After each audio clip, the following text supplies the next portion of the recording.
really is it good? Is it engaging? The easiest thing for someone to read is something that's entertaining. This is a bonus episode of the Arts Academy podcast. How to work on your spec script. A one-on-one session with Victor Varnado and special guest John Minus. This is the New York Alt Arts Academy one-on-one session. I am Dean Victor Varnado, and today's student is John Minus. John, so basically what we do here is you can just ask me whatever questions you want, and then for a half hour, I'll try to answer them as completely as I can. So what's your question? Yeah, well, I've been working on a pilot and trying to get it all together to present to people. Okay. I had some people read it and give me a lot of feedback. Now, I think one of the questions I have is when you're writing something to get sold, I know like having it be something that is personal to you is important, but how much of it should be your own specific style and how much should it be, kind of a professional, something they've seen before? Does that mean? Well, I mean, honestly, the real answer is it good? Mm-hmm. Because if it's good, it doesn't matter if it's something they've seen before. I mean, a lot of people break through and their first thing is usually something that people haven't seen before, and that's why they break through, is because it feels like something new. Even though obviously, people say that, there's only so many stories, but when something feels new, then that's what breaks through. So if you've got something that you're trying to write and you're like, should I stick to industry cliches or do something that's specifically mine, I would say do something that's uniquely you rather than stick to industry cliches. Okay. Without a doubt. Hmm? I said without a doubt. Okay. That's it, because my writing style is very not non-traditional, but the structure is different. Like I kind of start with it's funny, like I realize that I write a lot like J.J. Abrams. Okay. He is very successful, but he is also very criticized.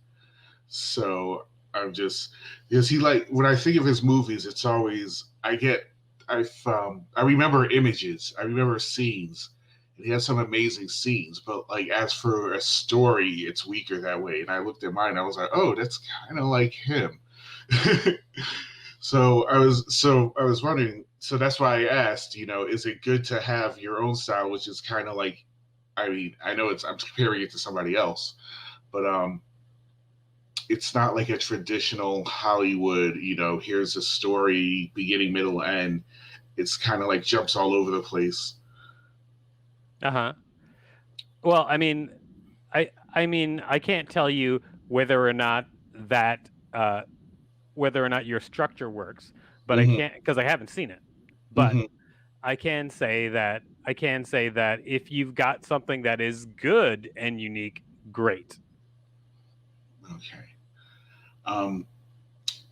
When you when you're going to pitch and they ask you what other ideas do you have, Yes. is it important to have like fully formed, like here's my treatment for these other things, or is it good to just have like a verbal pitch?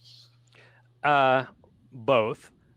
When I first started pitching, I actually didn't understand that you should have other ideas prepared. And so the very first meeting I had where they're like, oh, that's funny, but maybe that's not for us. What else you got? I was not prepared.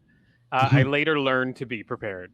And what I found works the very best is if you have ideas at the ready, and then if something interests them and they want to go deeper, then if you have full pitches for those things, that is very helpful. I was in a meeting actually just recently where I casually, I call it, people call it a soft pitch, or at least that's what I refer to it as, where you're pitching something very conversationally, not not specifically like a pitch, but you're saying, oh, I have this idea, and X, Y, and Z are part of this idea. And then in that meeting, they were like, hey, that sounds cool. Do you have any more information about that? And I was like, sure. And I actually had stuff ready to go. So I feel like the strongest way to do that is to have your basic ideas and have a version of them that you can soft pitch. And if somebody likes something, then if you do have material prepared to go deeper, that's great. Okay. They'll be very happy. Okay. I know you're into animation. And so when you're pitching, if you're pitching, which I assume you've pitched cartoons. Yes, I've pitched cartoons. Is there a difference? Haven't had any bought yet. How do you approach that differently than live action, or do you do it the same? For me, I would say that I would approach it very differently, especially because every pitch is a little bit different depending on the show. I like all my pitches to have a personality based on whatever the actual show is or the actual project is.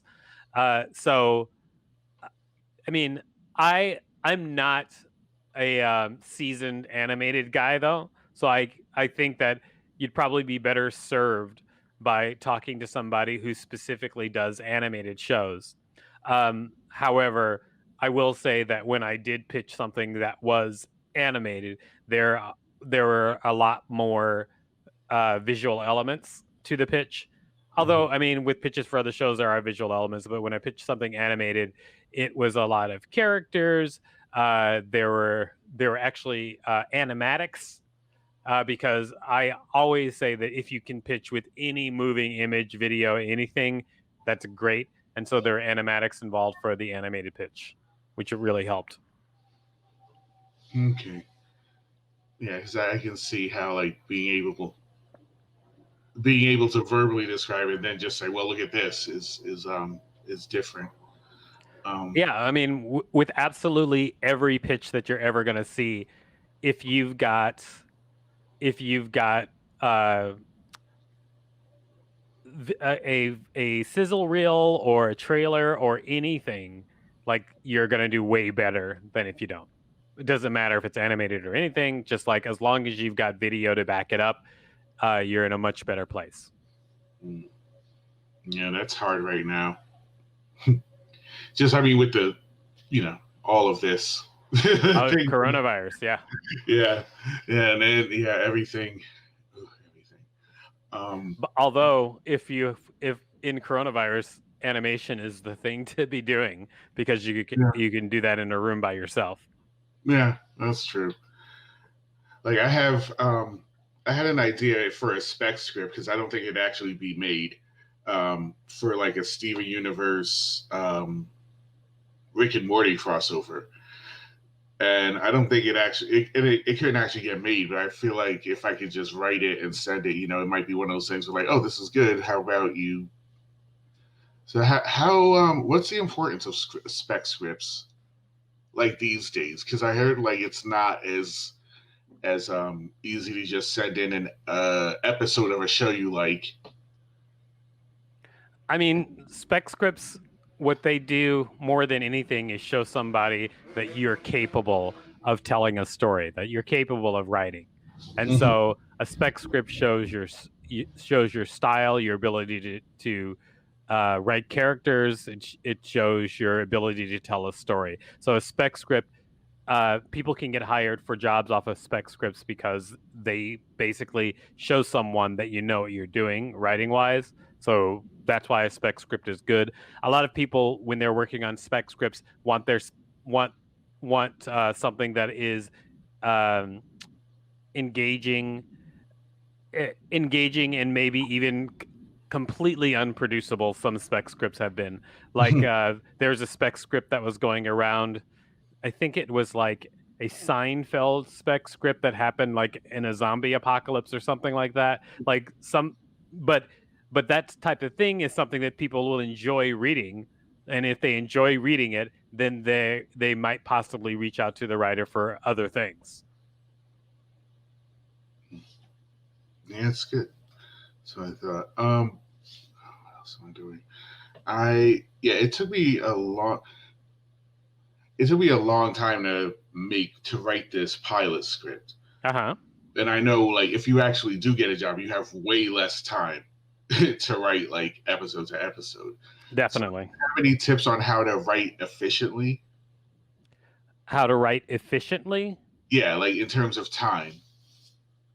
Um, well, for me, the way I write, like if I have to write for someone and I have to write something that is uh, on a deadline, I Hmm. structure my writing quite a bit because the thing about writing is you want to get out your first draft as quickly as possible because once you have your first draft, it's easier to look at that and then edit that down into something else. And so what I do is I structure things like I will um, write an outline for what I want to write, and then I'll just force myself to just move forward and write those bits and pieces in the outline. Usually, what I'll do, like if I have to finish something fast, I'll start with just a paragraph describing the story. Then from that paragraph, I'll write like a synopsis of the story, and then from that page, I'll write like a step outline, which can be several pages depending on what you're writing. Like if it's a sitcom, it might be a few pages. If it's a film, it might be 30 pages, but I'll write in a step outline, which basically everything that happens in the story. And then from there, I'll go back and I'll write a script. And then writing the script is much easier when you know exactly what's supposed to happen in every segment of the story or sequence, depending on like how you might refer to those things. And then that makes the script writing easier. Then I can just push out that script, and then once I push out that script, the first draft of it, then I can go back and fix that script, and then do rewrites. So that's how I personally do it. I can't say that that is the way that everybody does it, but it definitely works for me if I'm on a deadline. No, it sounds good. Like structure is something I need to force on myself, which sounds weird, but I have my consent, so it's fine. But um, yeah, it does sound like, because that was another thing that was bothering me. It's like, it took me a long time, but I figure like once you do it, it gets easier each time. Hopefully. Oh, I mean, yeah, repetition makes everything easier. Now, when you're when you're writing a script, you obviously have an idea for like the time length. Um, if your script comes under that time length, I've been thinking about this, like, because my script is 52 pages, and I want it to be an hour, and I'm not sure if it's going to be, and this is so far down the road, but You want it to be an hour, yeah, but and this is if it was network TV, I think that'd be fine because of commercials. But if right. it's a streaming service, then it would have to be a little longer. But I feel like I got everything in, so I don't want to pad it, because like I know I can tell when a show is padding, is like padding the episode for time. So I kind of like, mean, however, if you're going to present that script to somebody and it's supposed to be an hour, you should turn in a script that's an hour. okay, I mean, you don't want to show someone that you can't write an hour script, because that's what you're basically saying. Hey, this is supposed to be an hour, but I can't do it. So you don't want to do that. You want to show them an hour script. And I also think that have you spent a lot of time studying scripts from shows similar to yours, or maybe yeah, in the same genre? yes, I've been reading a lot of scripts. And One of the length of those scripts is longer than yours. my yeah, yeah, you're right. Most of them are. Some of them are like, I read a West. I think the pilot for the West Wing was like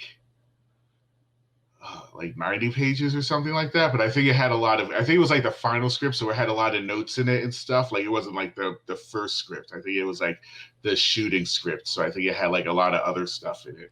Well, The West Wing, I know for a fact that the West Wing scripts are different than regular scripts because that's Aaron Sorkin, right?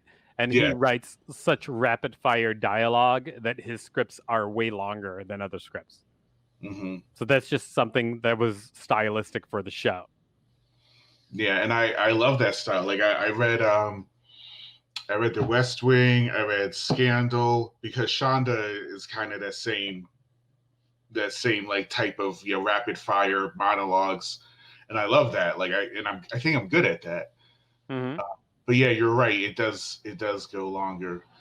But then I'm always like second guessing myself. That's a problem. Yeah, I think everybody does that. Yeah. Yeah, I read what else did I read? Fringe. That's what I think. I read the Fringe pilot, and he writes, I think it's JJ Abrams, he writes like he's yelling at you. Like his scripts are almost in all caps. And it's hilarious. It's almost more fun to read his scripts than to watch. I mean, the show is good, but his scripts are real like, pow, bam, zoom, like a comic book. Uh-huh. And I know there's a question coming. So, and I know, like you said, like, you know, stylistic choices are different, but I just want to know, like, what's the easiest thing for somebody to read? Because I know that these people don't have a lot of time. So what's the easiest thing for someone to read? Something really detailed or something that's just like that? When you say like that, you mean like just fast paced? Yeah. Breezy, maybe might be a good word. It's Easy breezy. It doesn't, I mean, it really is it good? Is it engaging? The easiest thing for someone to read is something that's entertaining. So I mean, I know that the tendency might be to think, oh, there's a special formula to getting people to read stuff. Like if I just do enough of these particular things, then I'm going to unlock the magic script that's going to suck people in and force them to read it. That's not the case. It's all about just doing something that works, doing something that is actually entertaining, doing something that's actually engaging.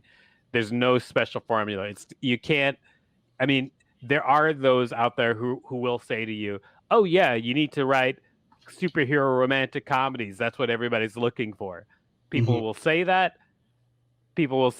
And sometimes people will say that is what they're looking for, but don't trust it, because good stories are good stories above everything, really.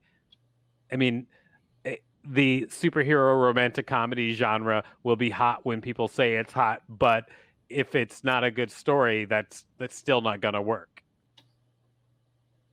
Yeah, that's true. Yeah, because it's exactly like you said. You know, people, yeah, like they don't know what they want until they see it, basically. I mean, some people know what they want. I mean, there are, for instance, like companies, for instance, who make genre films and they know they want horror. Like Blumhouse wants horror, so go to Blumhouse with a horror script. I mean, I would probably not suggest putting a superhero romantic comedy at Blumhouse Pictures, but but whatever it is that you're going to write, I would just focus on delivering a great story and an engaging story, no matter what. That is above and beyond genre, above and beyond being a detailed script or being a breezy script. It's just you have to write in a style that works for the story that you're telling. Now, does that go for, and like when you said like the structure isn't as important as it being good, does that go for your pitch materials as well? Because I've read a lot. I've read a lot of stuff about treatment structure, And it's like you gotta have this, this, this, this, and this. But then when I go and look at treatments of shows that got made, they're not at all this, this, this, this, and this. No, I really think that the pitches that most people respond to Mm-hmm. are the kind that are in the personality of the show.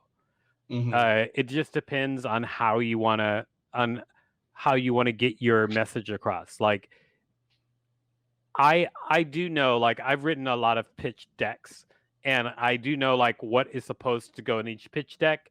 However, depending on the project, the pitch deck changes for me because uh the pitch deck might be funny or might have a lot of interesting visuals if it's a show that is funny and has interesting visuals. The pitch deck might be dark and morose if that's what the show is. Like there's all different kinds of ways to do something.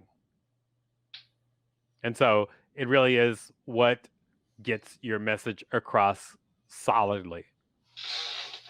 Mm-hmm. And I feel like if I were going to pitch something and I really believed in my heart that slapping someone in the face would get the point across, I'd probably do that as part of the pitch, because if 100% that is the best way. What? I said I 100% believe that about you. Yeah, but if that's the best way, if that's the best way to tell the story, then that's what I'm going to do. I'm going to find the best way to tell the story, just to sell people on that idea. Yeah. Yeah, without a doubt. I believe you slapped somebody, or even if it wasn't necessary. Maybe I have slapped some people when it was necessary. That's possibly true. To get your point across. Yeah, so, but of course there's lines like like my main character, she has a history of alcoholism, so it wouldn't be due to show up to the pitch meeting drunk. Mm-hmm. But I know, like they say, like passion. I'm a passionate person, so I think that that part's easy for me. Like they say, like you have to really believe in what you're selling. You know, if you're excited about it, the other person will be excited about it. Is there a line to that though, or is it just like go all out, because this is your chance? Is there a line to being passionate? Yeah. How do you mean? When you're pitching, it's like you said, like you will do what you have to do to get the point across of your show, to make the impression in the pitch meeting. Right. I mean, you have to know who you're pitching to, of course. Mm-hmm. I mean, some people may respond very well to theatrics and some may not. So you got to know your audience. Yeah. So, I mean, is there a line? It depends on who you're pitching to. Read the room. Definitely read the room. Yeah, it's so you do stand up. Like how much of that comes into your like how have you integrated that into your writing and even your pitching, because you obviously know how to deal with people. Now, since we mentioned reading the room, like how do you use your stand up strengths when you're pitching shows? Well, I mean, especially if I'm pitching something funny, I tell a lot of jokes when I'm pitching. I'll have tons of jokes to tell and make people laugh quite a bit. So I guess stand up comes in that way, where also it's a lot of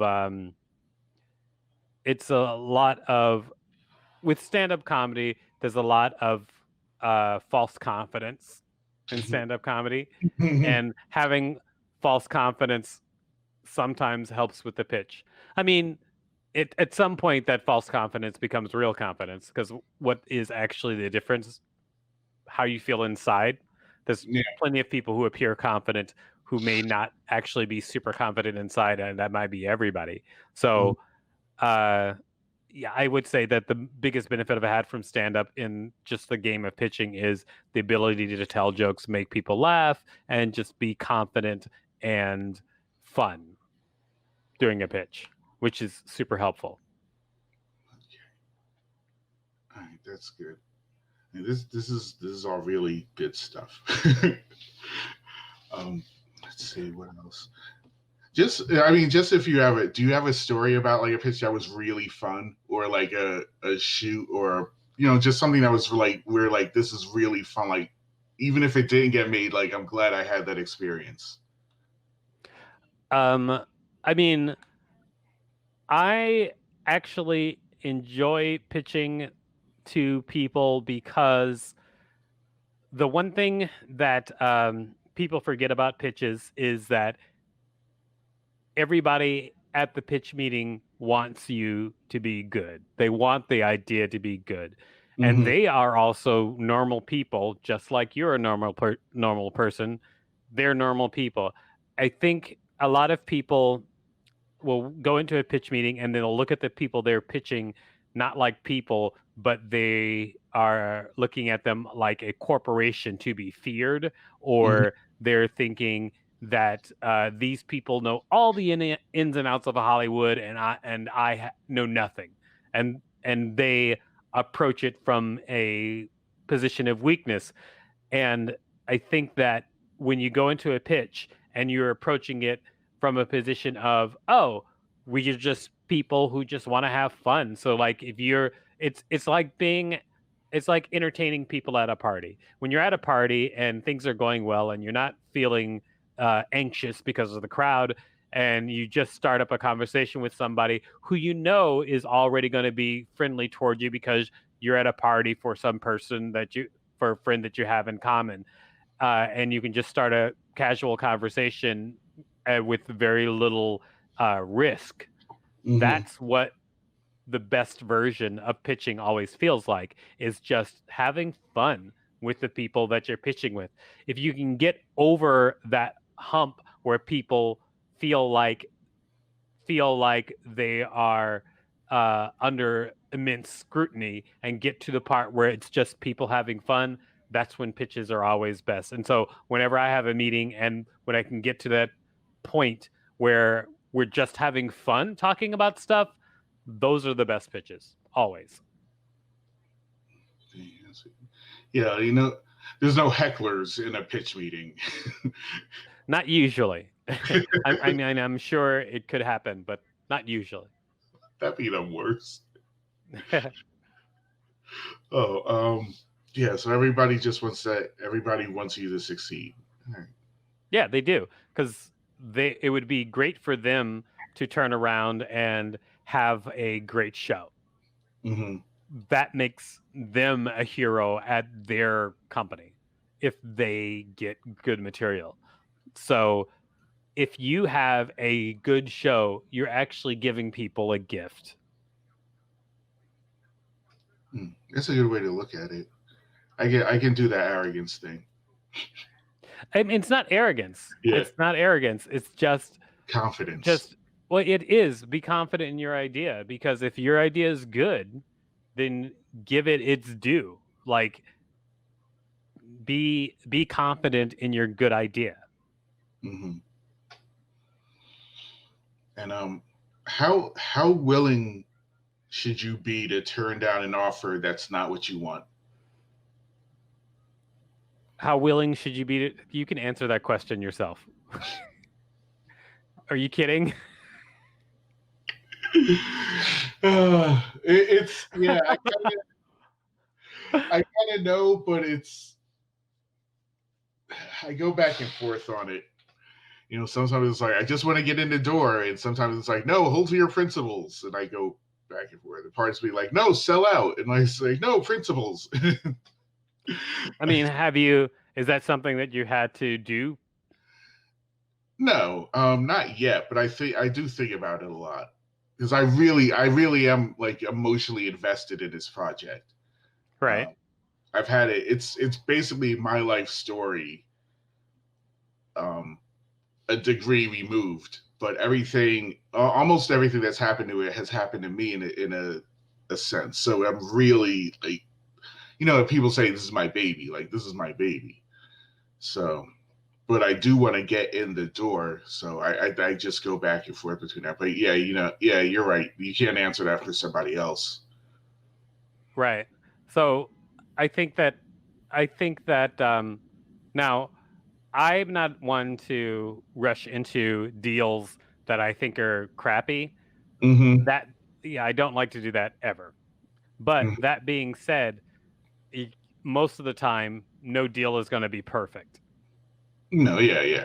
Will there be concessions? Probably. But if a deal is straight up shit, I'm not. No, I would never. I would never advise to take that, nor would I take it personally. Yeah, no, I don't have any illusions about I'm just gonna walk in and get 100% creative control or anything like that. Like I I mean, know that would be nice, but it's probably not going to happen. sweet. Okay, so you have time for one more question if you have one. No, I think that's all of them. I think that's All all. right. Of them. You answered things pretty amazing. Well, no problem. Thanks for being on the show. I do have to wrap up by saying anybody out there who wants to be on the show, you can reach out to us.